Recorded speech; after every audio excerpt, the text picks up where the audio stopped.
ठंड इतनी तेज थी कि वह हिल भी नहीं पा रही थी। इतनी ठंड थी मानो समय, आत्मा और इंद्रियां सब जम गई हों। उसके अंग पत्थर की तरह अकड़ गए थे। उसकी आंखें आधी बंद थीं, मानो वह वास्तविकता से भागने की कोशिश कर रही हो। उसे नहीं पता था कि वह कहाँ है।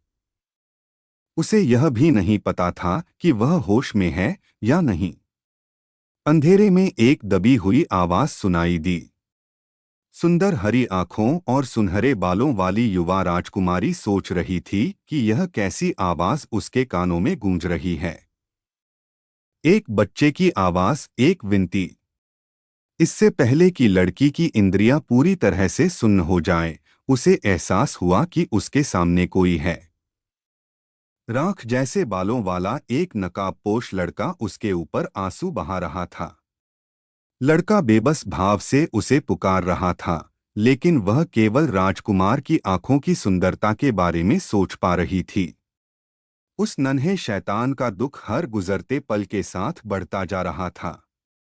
और बेहोश होने से पहले उस सुनहरे बालों वाली लड़की के मन में आखिरी विचार यही आया कि वह बेचारा बच्चा क्यों रो रहा है। युवती को एक पल के लिए गर्माहट महसूस हुई और फिर सब कुछ अंधेरा हो गया। वह अपनी आंखें खोलना चाहती थी, लेकिन उसका शरीर उसकी बात नहीं मान रहा था। फिर भी वह उसकी उपस्थिति को महसूस कर सकती थी, वास्तविक, तीव्र और पीड़ादायक। कुछ समय बाद नन्ही राजकुमारी अपने आरामदायक बिस्तर पर जाग उठी। छत और दीवारें ऊंची थीं और सुनहरे भित्तिचित्रों से सजी हुई थीं। उसके आसपास की नौकरानियां आश्चर्य और राहत से चीख उठीं। नीले रंग का नाइट गाउन पहने नायिका ने होश में आने के लिए अपना सिर हाथ पर टिका लिया। उसकी पतली भुजाएं कमजोर लग रही थीं, मानो वे शरीर को सहारा देना भूल गई हों। लेकिन जैसे ही उसे एहसास हुआ कि उसे क्या कहा जा रहा है, वह फिर से भ्रमित हो गई। छोटी लड़की ने जल्दी से चारों ओर देखा, यह पता लगाने की कोशिश की कि क्या कोई और भी वहां है। एक बड़ा दर्पण देखकर सुनहरे बालों वाली लड़की चौंक गई। उसका रूप पहले जैसा बिल्कुल नहीं था। पन्ना रंग की आंखें, गोरी और गुलाबी त्वचा, चीनी मिट्टी की गुड़िया जैसा प्यारा सा मासूम चेहरा। छोटी बच्ची सोच रही थी कि वह कौन है और कहाँ है। लेकिन क्योंकि वे लोग भरोसेमंद लग रहे थे, उसने उनके निर्देशों का पालन करने का फैसला किया। यहाँ तक कि कड़वी दवाइयाँ भी उस प्यारी बच्ची ने स्वीकार कर लीं। हालांकि कुछ दिनों बाद उनका उसके मूड पर नकारात्मक प्रभाव पड़ा। कर्मचारियों से बातचीत के परिणामस्वरूप नायिका को अंततः अपने सवालों के जवाब मिल गए। उसे एहसास हुआ कि वह the maiden and the beast कहानी के भीतर है। यह एक युवती और एक राक्षस, राजकुमार ब्लेक के बारे में एक प्रेम और फंतासी उपन्यास है। कहानी रिचर्ड पर केंद्रित है, जो एक उग्र व्यक्ति है और मूल नायिका डायना का प्यार पाने के लिए जी जान से लड़ता है। दूसरी दुनिया से आई युवती डायना की सौतेली बहन अन्ना के शरीर में है। अन्ना की शादी बहुत कम उम्र में ही युवराज से हो जाती है और वह राजकुमारी बन जाती है। लेकिन अपने पति ब्लेक का शापित चेहरा देखकर वह सदमे में आ जाती है। शादी के दिन ही वह जीवन त्याग देती है और एक गहरी झील में कूद जाती है। इस भयानक घटना से राजकुमार पूरी तरह टूट जाता है और खुद को एक राक्षस समझने लगता है। उस क्षण से उस युवक का दिल लगभग अभेद्य हो जाता है। अंततः अंधकार और डायना द्वारा न चुने जाने के कारण उसका जीवन दुखमय हो जाता है। मूल कहानी के अनुसार जब अन्ना झील में गिरती है तो ब्लेक उसे बचाने में असमर्थ होता है। लेकिन नया नायक पीड़ित के शरीर में है और अभी भी जीवित है। पहले वाला लड़का ब्लेक ही होना चाहिए। और इस काल्पनिक दुनिया में नई आई लड़की को इस बात की चिंता सता रही थी कि उसके मन में उसके प्रति पहले से ही कितनी नफरत होगी। 5 दिन आराम करने के बाद भी अन्ना को अपने पैरों में कोई संवेदना नहीं थी। बिस्तर पर लेटे लेटे उसके विचार बार बार उस नन्हे रोने वाले बच्चे की ओर लौटते थे। उसे अपने साथी के गहरे दर्द पर सहानुभूति थी, जिसे दुल्हन की असली शक्ल देखकर उसकी निराशा देखनी पड़ी थी। इसलिए बड़ी मुश्किल से अन्ना बिस्तर से उठी और राज्य के उत्तराधिकारी से मिलने गई। वहां मौजूद सेविका ने आश्चर्य जताया, क्योंकि उसे उम्मीद नहीं थी कि कोई बच्चा इतनी आसानी से सदमे से उबर जाएगा, और उसने चेतावनी दी कि हालांकि लड़की उससे मिलने को तैयार है, लेकिन वह अभी भी उस दुर्घटना से बहुत सदमे में है। उसने अंत में सलाह दी कि अगर अन्ना सच में जा रही है तो उसे बहुत सावधानी बरतनी चाहिए। राजकुमारी के चेहरे पर समझदारी भरी मुस्कान आ गई और युवती ने अपनी साथी से कहा कि चिंता न करें और उसे वहां ले चलें। अपनी मालकिन के विनम्र स्वभाव से प्रभावित होकर नौकरानी ने बिना किसी बहस के आदेश मान लिया। एक आकर्षक गुलाबी पोशाक पहनने के बाद वे दोनों ब्लेक के कमरे की ओर चल पड़ी। गलियारों से गुजरते हुए महिला गहरी सोच में डूबी रही। राजकुमार को छोड़ना कोई विकल्प नहीं था, और यह पहले ही तय हो चुका था। दरअसल अन्ना को मुख्य किरदार से ज्यादा वह राक्षस पसंद था। जब डायना ने रिचर्ड को चुना और उसका जीवन बर्बाद हो गया तो लड़की बहुत नाराज हुई थी। खैर, अब उस गोरी लड़की के पास अपने साथी के दर्दनाक बचपन को बदलने का मौका था, और इस मौके को छोड़ा नहीं जा सकता था, क्योंकि नायिका के पास जाने के लिए और कोई जगह नहीं थी। राजकुमारी का जन्म काउंट बोलेसियन और उनकी पहली पत्नी से हुआ था, लेकिन उसकी मां जन्म देने के कुछ ही समय बाद मर गई और काउंट ने जल्दी ही दूसरी पत्नी ढूंढ ली, जिससे उन्हें जल्द ही डायना का जन्म हुआ। अन्ना का पालन पोषण एक अजनबी की तरह हुआ, और यह जानकर कि राजकुमार शापित है और ज्यादा समय तक जीवित नहीं रहेगा, पिता ने अपनी पहली बेटी की शादी उससे करवा दी। उस युवती ने ब्लेक के असामान्य रूप के कारण जीवन से हार नहीं मानी, बल्कि इसलिए कि उसे छोड़े जाने का बहुत बड़ा डर था। शाही शयनकक्ष के द्वार पर पहुंचकर युवती ने फैसला किया कि वह भावी राजा को निराश नहीं होने देगी। उसने चुपचाप दरवाजा खोला और धीरे से अंदर चली गई। कमरे में पहुंचते ही उसने उस रईस को अपनी मौजूदगी का एहसास कराया। चादर के नीचे छिपा लड़का अचानक आए इस आगमन से चौंक गया। उसने बहुत उदास स्वर में पास न आने की विनती की, लेकिन वह महिला अड़ी रही और महाराज को पुकारा। ब्लेक चिल्लाता रहा कि अन्ना पास न आए, यह कहते हुए कि वह इतना बदसूरत है कि उसे देखा नहीं जा सकता। बच्चा कांप रहा था, यह सोचकर कि उसकी मंगेतर एक बार फिर डर जाएगी। इतने महत्वपूर्ण व्यक्ति का यह दयनीय व्यवहार चौंकाने वाला था। लेकिन लड़की को राहत मिली, क्योंकि भावी राजा उससे नफरत नहीं करता था। वह बस इस बात से डरा हुआ था कि वह भयभीत हो जाएगी। कुछ क्षणों के लिए दोनों चुप रहे, और एक गहरी सांस लेने के बाद वह छोटी गोरी लड़की उस छोटे राक्षस के पास गई और उसे ढकने वाला कंबल हटा दिया। वहां नकाबपोश हल्के बालों वाला एक प्यारा सा छोटा लड़का था। उसकी आश्चर्यचकित आंखें माणिक की तरह लाल थीं, और उसके सामने ऊंचे आसन में उसकी सुंदर मंगेतर खड़ी थी। ब्लेक जम गया। उसे समझ नहीं आ रहा था कि क्या कहे या कैसे प्रतिक्रिया दे।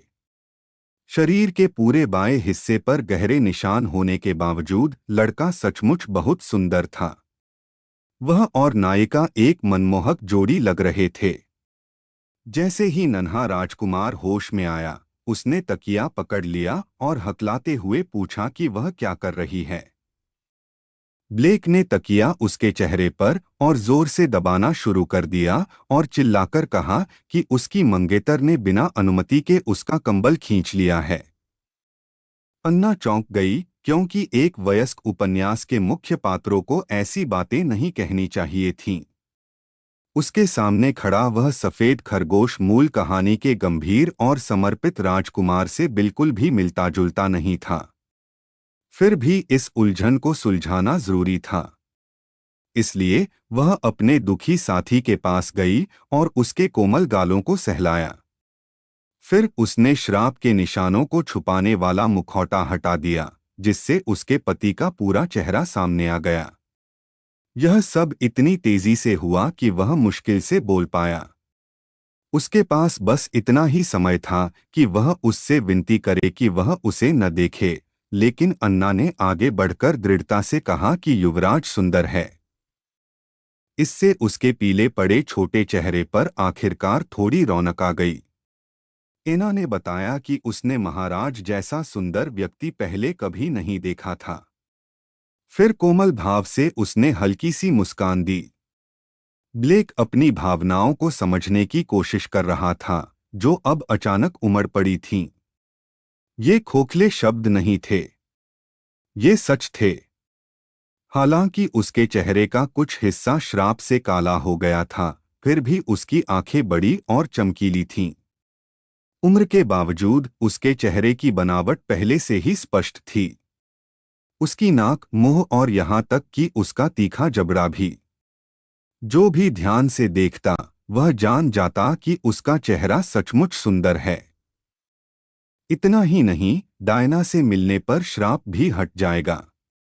उस चेहरे को सभी महाद्वीपों में सबसे सुंदर कहा जा सकता है। एक छोटा लड़का जो अभी भी उतना ही परिपूर्ण है जितना भविष्य में होगा। लेकिन युवती की बातें सुनकर उसने कहा कि यह सच नहीं हो सकता, क्योंकि हर कोई उससे नफरत करता है। हालांकि एना को ऐसा महसूस नहीं हुआ। अपने सारे कष्टों के कारण उस लड़के को अभी भी सुनी हुई बातों पर संदेह था। तभी राजकुमारी ने खुद उसे बताया कि जिस दिन वे आखिरी बार मिले थे, उस दिन उसने जीवन से हार नहीं मानी थी। वह किसी चीज से ठोकर खाकर गलती से झील में गिर गई थी। यह तो जाहिर तौर पर एक झूठ था, ताकि भयानक सच्चाई को छुपाया जा सके और एक दुर्घटना ज्यादा स्वीकार्य बहाना होता। भावी राजा के चेहरे पर पहली बार राहत के भाव दिखे। तब अन्ना ने बताया कि उसके आने का कारण उसे डूबने से बचाने के लिए धन्यवाद देना था। ब्लेक ने अब भी संदेह भरी नजरों से उसकी ओर देखा और पूछा कि क्या सच में यही उसके आने का कारण था।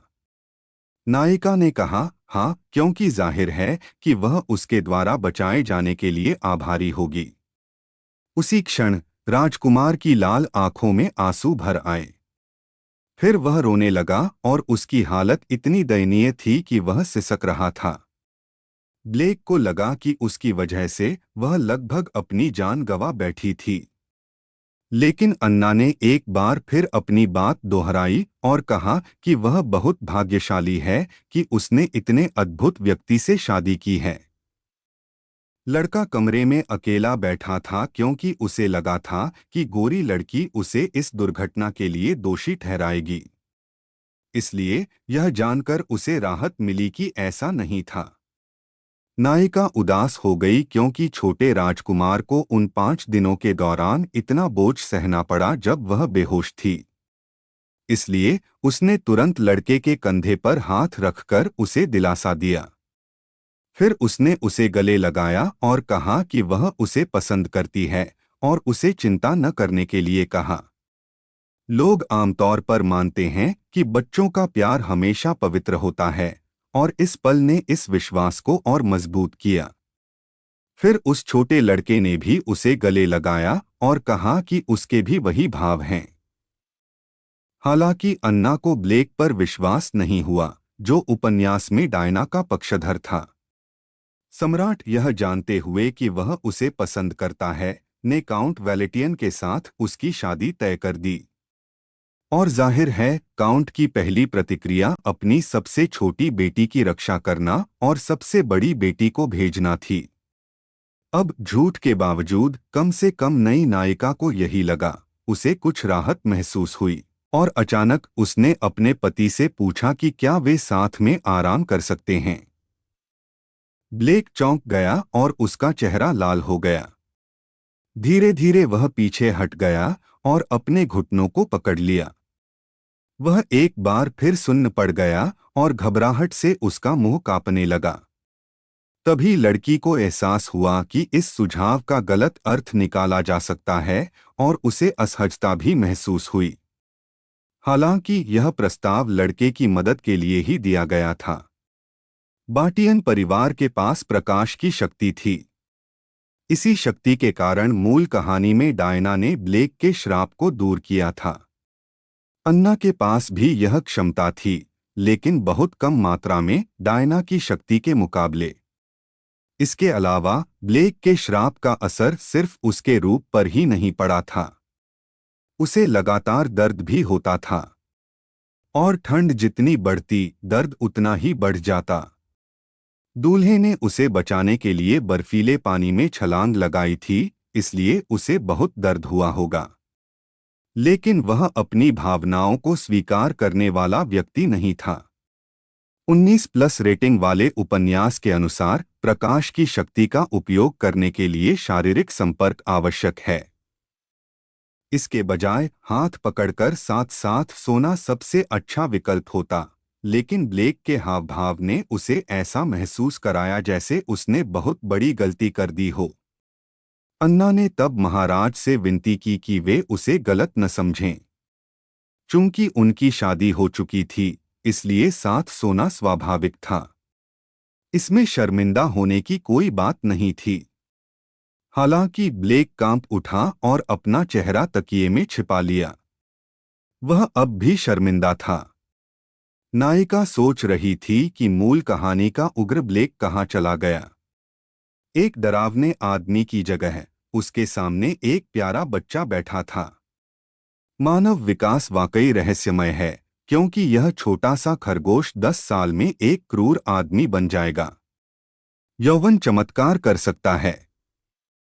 खैर, वह उसे ऐसे नहीं छोड़ सकती थी, इसलिए उसने उसके हाथ में पकड़ा तकिया छीन लिया और उसके हाथों को कसकर पकड़ लिया। नवविवाहित जोड़े की तरह उसने सुझाव दिया कि वे उसी क्षण से साथ सोए। उस बच्चे ने शर्माते हुए पूछा कि क्या वे ऐसा हर दिन करेंगे, और राजकुमारी ने एक और सवाल पूछा कि क्या इस नज़दीकी से उसे असहजता हो रही है। चूंकि इस व्यवस्था से किसी को कोई आपत्ति नहीं थी, इसलिए सब कुछ तय हो गया। अपने साथी की असुरक्षा को कम करने के लिए राजकुमारी ने कहा कि उसे इससे कोई आपत्ति नहीं है, क्योंकि उसे साम्राज्य का माहौल बहुत पसंद है। ब्लेक ने अपनी पहले से ही बड़ी आंखों को और चौड़ा कर लिया और कुछ नहीं कह सका, क्योंकि उसका पूरा चेहरा लाल हो गया था। उसने एक बार फिर उसके दोनों हाथों को दबाया और पूछा कि क्या वह बेहतर महसूस कर रहा है। डायना, मूल उपन्यास की नायिका, के हाथों को पकड़ने पर श्राप का दर्द दूर हो जाता था। लेकिन अन्ना की शक्ति ठीक से काम नहीं कर रही थी। अब जब वह इस उपन्यास में आ गई थी, तो वह उस लड़के की मदद करना चाहती थी जो डायना से मिलने तक दर्द में रहेगा, लेकिन उसके पास ऐसा करने की शक्ति नहीं थी। फिर उसने उसके हाथों को छोड़ा और रजाई पर डाल दिया, लेकिन अचानक उसकी पोशाक की आस्तीन खींची गई। ब्लेक पास आया और उसे पीछे से गले लगा लिया। अपना सिर उसके सिर के पास लाकर उसने फुसफुसाया कि अन्ना के हाथ गर्म हैं। और जैसे ही उसने उन्हें फिर से दबाया, उसने अपनी प्रेमिका से उसे न छोड़ने का अनुरोध किया। वह उसका चेहरा नहीं देख पा रही थी, क्योंकि उसने उसे पीछे से गले लगाया था, लेकिन वह उसकी आवाज में कंपन सुन सकती थी। गोरी लड़की ने उसे दिलासा देते हुए कहा कि वह कहीं नहीं जा रही है। और जब वह बच्चे की तरह मुंह फुलाकर बैठ गया, तो अन्ना ने कहा कि वह बस कंबल लेने नीचे गई थी। फिर ब्लेक का चेहरा लाल हो गया और वह झट से बिस्तर पर लौट गया। लड़का बहुत घबराया हुआ लग रहा था। राजकुमारी ने पूछा कि क्या उसके बगल में सोने की उसकी इच्छा खत्म हो गई है, लेकिन राजकुमार ने कहा कि ऐसा नहीं है। वह बस इस बात से चिंतित था कि एक राक्षस के बगल में रात बिताने पर राजकुमारी को कैसा लगेगा। लड़की की प्रतिक्रिया तीव्र थी और उसने अपने साथी से कहा कि वह खुद को इस तरह न बुलाए। अन्ना ने उसका हाथ पकड़ा और उसकी लाल आंखों में सीधे देखते हुए कहा कि वह युवक बिल्कुल भी राक्षस जैसा नहीं दिखता और उसे पूरा विश्वास है कि श्राप जल्द ही हट जाएगा। ब्लेक ने उसे थोड़ा उलझन में देखा, लेकिन अन्ना ने आगे कहा कि वे इसे देरस्विर सुलझा ही लेंगे। उसके 18वें जन्मदिन पर जब वह वयस्क हो जाएगा तो उसका श्राप आखिरकार हट जाएगा। भविष्य में दिन इतने भयानक नहीं होंगे, इसलिए निराश होने की कोई गुंजाइश नहीं थी और दूसरों की बातों की परवाह करने की भी कोई जरूरत नहीं थी। फिर उसके छोटे होठों से एक थकी हुई आवाज निकली। जैसे प्रकाश का एक उत्तराधिकारी होता है, वैसे ही शाही परिवार में श्राप का भी एक उत्तराधिकारी होता है। साम्राज्य के संस्थापक सम्राट फिलिप का प्रकाश की देवी के साथ प्रेम संबंध था। प्रकाश की देवी ने अपनी शक्ति अपने प्रियतम के साथ साझा की और उसी शक्ति से उन्होंने साम्राज्य की स्थापना की। लेकिन सम्राट बनने के बाद फिलिप ने प्रकाश की देवी को धोखा दिया और दूसरी स्त्री से प्रेम करने लगे। परिणामस्वरूप क्रोधित देवी ने फिलिप के वंशजों को श्राप दिया। श्राप के उत्तराधिकारी के चेहरे पर काले निशान अंकित हो जाते थे और जब ये निशान पूरे शरीर को ढक लेते थे तो उसकी मृत्यु हो जाती थी। कहा जाता है कि श्राप के सभी उत्तराधिकारी वयस्क होने से पहले ही मर जाते थे। हो सकता है कि अपने 18वें जन्मदिन की रात ब्लेक मृत्यु के कगार पर हो, लेकिन अगर अन्ना उसे डायना से मिलाने में सफल हो जाती तो सब ठीक हो जाता। इसलिए उसने धीरे से लड़के का हाथ पकड़ा और अपनी छोटी उंगली उसकी उंगली से मिला ली। फिर उसने वादा किया कि वह उसे ठीक कर देगी, चाहे इसके लिए उसे अपनी जान ही क्यों न देनी पड़े। ब्लेक ने अपने हाथ पीछे खींच लिए और चिल्लाकर कहा कि वह ऐसा बलिदान कभी नहीं होने देगा। सिंहासन के उत्तराधिकारी के चले जाने पर भी उसे जीवित रहना चाहिए। रोने वाले बच्चे का हाथ पीछे खींचते हुए उसने उसे शांत करने में खुद को लगा दिया। उनमें से कोई मरने वाला नहीं था, इसलिए चिंता की कोई जरूरत नहीं थी। ब्लेक ने तुरंत दिखा दिया कि वह सचमुच एक रोने वाला बच्चा है, क्योंकि उसके भारी आंसू उसके चेहरे को भिगोने लगे। अन्ना ने रुमाल से उसके आंसू पोंछे, लेकिन उसने अपने पति को चिढ़ाने का मौका भी नहीं छोड़ा। ब्लेक ने आंसू और नाक बहने को रोकते हुए मुंह बनाया। हालांकि वह जल्द ही अपनी भावनाओं से अभिभूत हो गया और अपनी पत्नी के बगल में सिमट गया।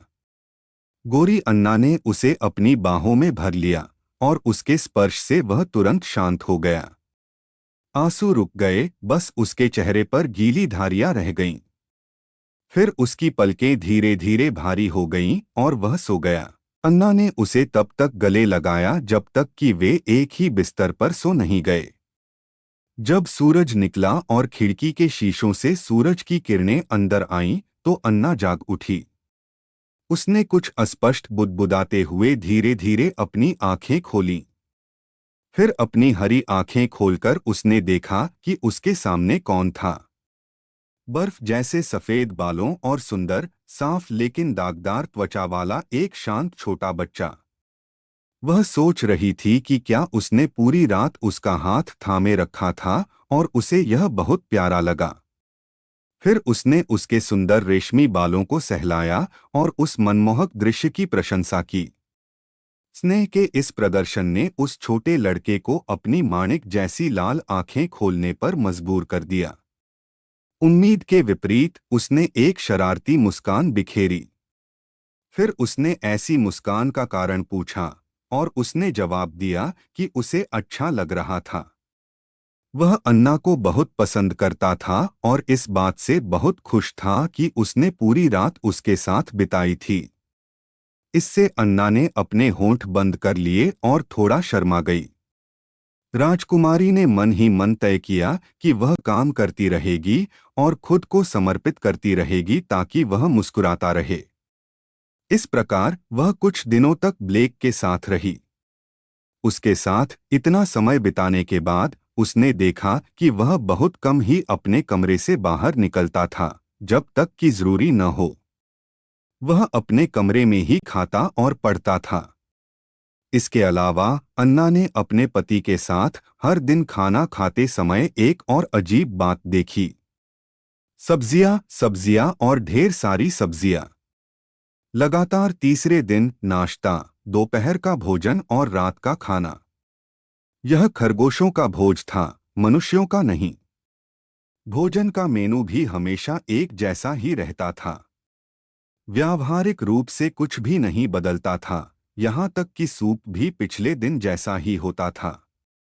इतना ही नहीं, खाने में मसालों का भी कोई ध्यान नहीं रखा जाता था। इसलिए पत्नी ने महाराज से पूछा कि उन्हें किस तरह का खाना पसंद है। छोटे राजकुमार ने जवाब दिया कि उन्हें कुछ भी चलेगा। लेकिन पत्नी ने जोर देकर पूछा कि क्या उन्हें मांस या मछली पसंद है, और छोटे लड़के ने बड़ी खुशी से हाँ कहा, इसलिए वह शाकाहारी नहीं थे।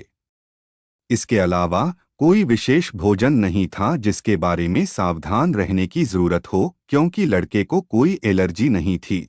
यह स्पष्ट था कि नौकर उस बेचारे लड़के के लिए ज्यादा मेहनत नहीं करना चाहते थे। कर्मचारी उसकी जरूरतों को नजरअंदाज कर रहे थे क्योंकि वह एक शापित राजकुमार था। ऐसा खुला व्यवहार मार्क्विस हैमिल के सबसे बड़े बेटे का काम रहा होगा। ब्लेक ने युवती के चेहरे पर असामान्य भाव देखा और पूछा कि क्या कोई समस्या है, लेकिन उसने उसे आश्वस्त किया कि सब ठीक है। फिर अन्ना ने नौकरानी मेलिसा को बुलाया और उससे कहा कि वह मुख्य नौकर को भोजन के बाद उससे मिलने के लिए कहे। उसे कुछ पुष्टि करनी थी। महिला के जाने के बाद उसने तुरंत अपने सख्त चेहरे को सहज किया और मुस्कुरा उठी। वह ब्लेक को किसी भी बात से परेशान नहीं करना चाहती थी। फिर उसने उसे कुछ मशरूम दिए, हालांकि उसे मशरूम खाना पसंद नहीं था। मशरूम उसके सामने रखते हुए ब्लेक ने अनिच्छा से अपने होंठ खोले। जब चम्मच उसके मुंह में गया तो उसके चेहरे पर असहजता का भाव आ गया। चूंकि अन्ना ने उसे पानी के साथ निगलने के बजाय चबाने के लिए कहा था, इसलिए उसने वैसा ही किया। जैसे ही मशरूम उसके गले से नीचे उतरा, उसे जीत का एहसास हुआ और उसने तुरंत नायिका के हाथों को कसकर पकड़ लिया। जब हवा उस गोरी महिला के संपर्क में आई तो उसे गर्माहट महसूस हुई और इससे उसे सुकून मिला। अगर ब्लेक को आराम महसूस हुआ तो इसका मतलब था कि उसके पास वाकई कोई दिव्य शक्ति थी। खाना खत्म करने के बाद अन्ना अपने कमरे में लौटी और तुरंत युवराज के महल के मुख्य नौकर को बुलाया। वह आदमी गर्व से कदम बढ़ाते हुए अंदर आया। वह उसके चेहरे के भाव से ही समझ गई कि वह घमंडी है। अंत में उसने बुलावे का कारण पूछा और युवती ने बताया कि भोजन की गुणवत्ता बहुत खराब थी। तंबू के बेटे ने तिरस्कारपूर्ण भाव से कहा कि यह कोई आपातकालीन स्थिति नहीं है। लेकिन राजकुमारी ने जिद की और पूछा कि क्या युवराज के भोजन में कोई समस्या होना कोई जरूरी बात नहीं है। एक व्यंग्यात्मक और कड़वी मुस्कान के बाद उसने कहा कि महारानी अभी-अभी आई हैं और उन्हें ज्यादा जानकारी नहीं है। लेकिन युवराज के लिए आवंटित बजट भी पर्याप्त नहीं था।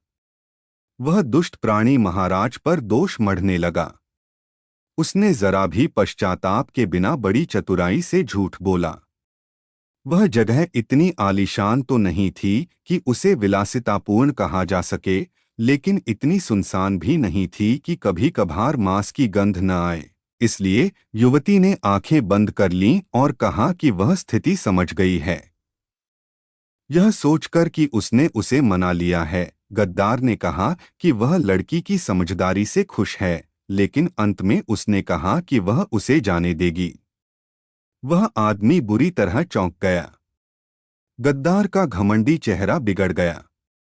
उससे और बात न करते हुए वह मुड़ी और अपने बगल में खड़े शूरवीर ईडन को आदेश दे दिया। उसने सर ईडन को युवराज के बजट में हेराफेरी के आरोप में मार्कवी के बेटे को गिरफ्तार करने का आदेश दिया। पूर्व नौकर ने पूछा कि क्या वह हेराफेरी का मतलब समझती है। उसने कहा कि वह जानती है और उसने ठीक यही किया है। अपराधी का चेहरा तुरंत पीला पड़ गया। उसकी आंखें और मुंह हैरानी से चौड़े खुल गए।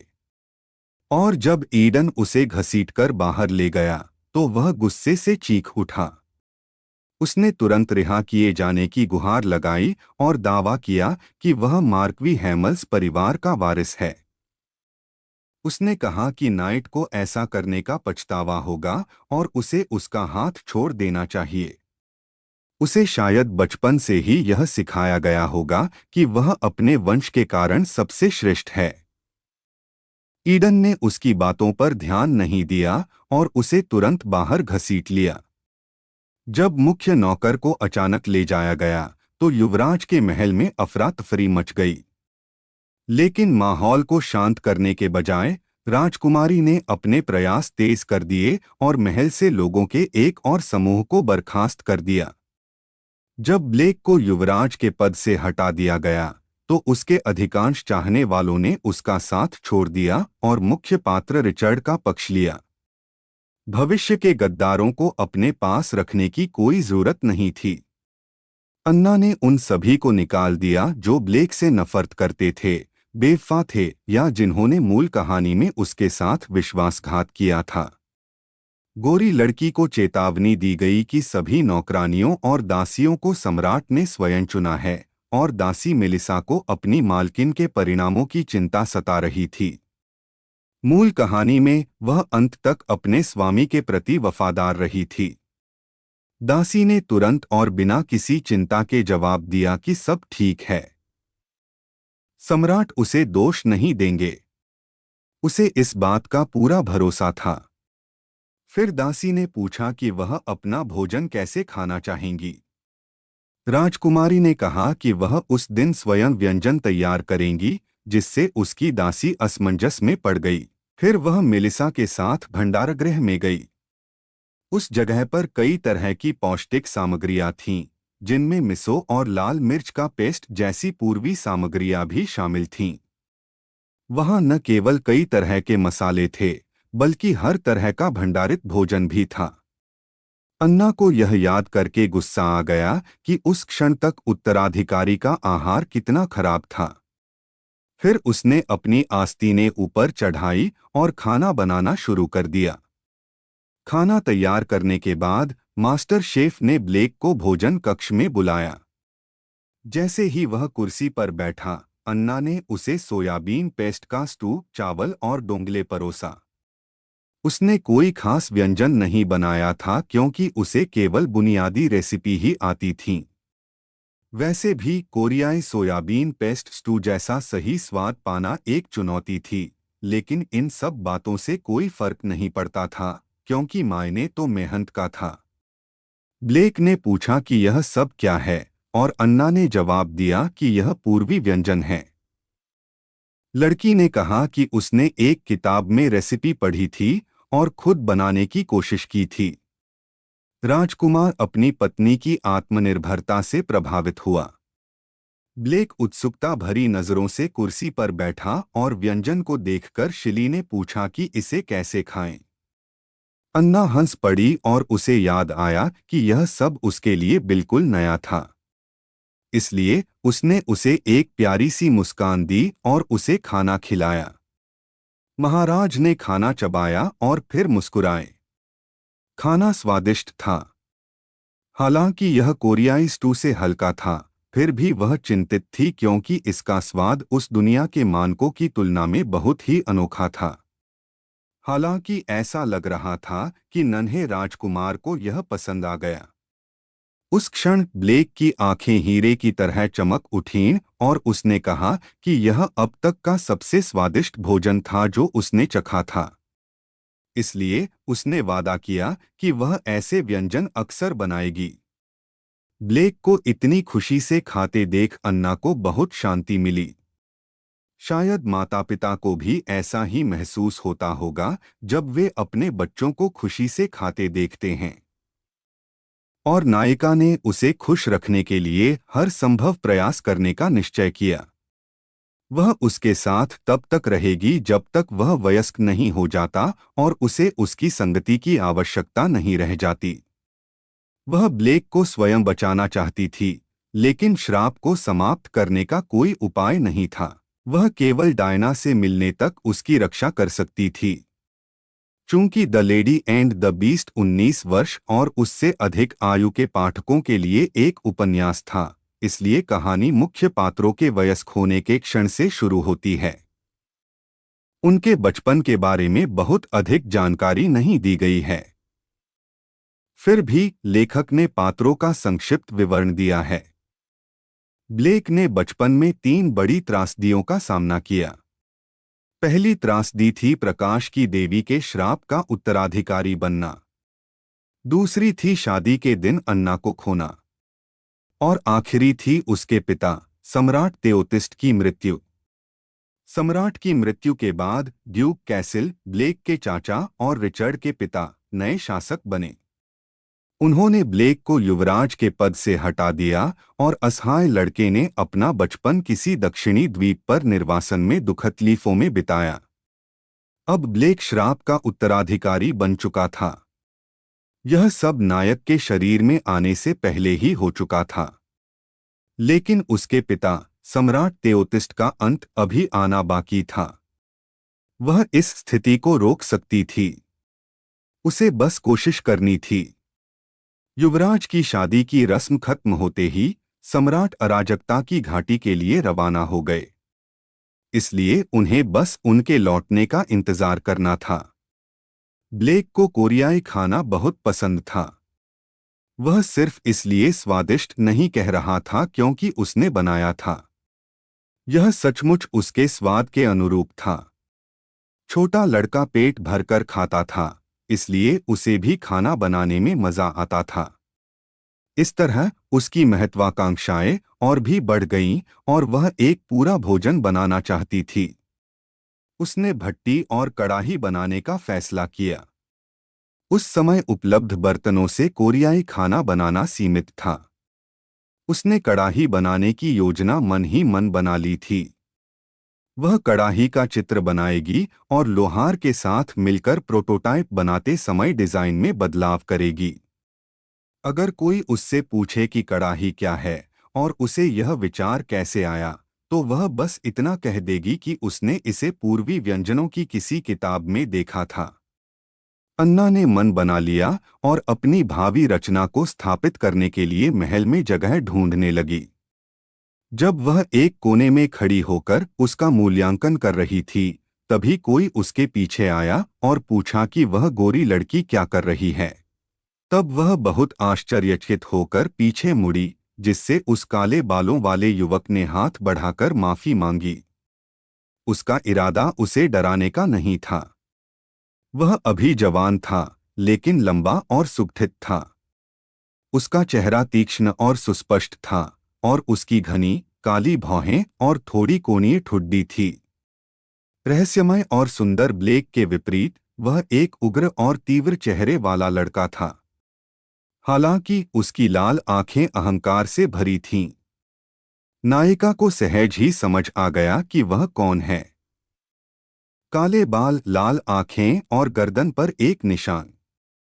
यह लड़का रिचर्ड था, जो the maiden and the beast का मुख्य पात्र है। लड़के की घमंडी मुस्कान और गहरी हो गई और उसने कहा कि वे बहुत समय से नहीं मिले थे। अन्ना का डर सच साबित हुआ। रिचर्ड सम्राट के भाई ड्यूक कैसिल का दूसरा बेटा था। चूंकि युवराज ब्लेक शापित था और उसकी मृत्यु निश्चित थी, इसलिए ड्यूक कैसिल के बेटों को अगला सम्राट बनने का उत्तराधिकारी माना जाता था।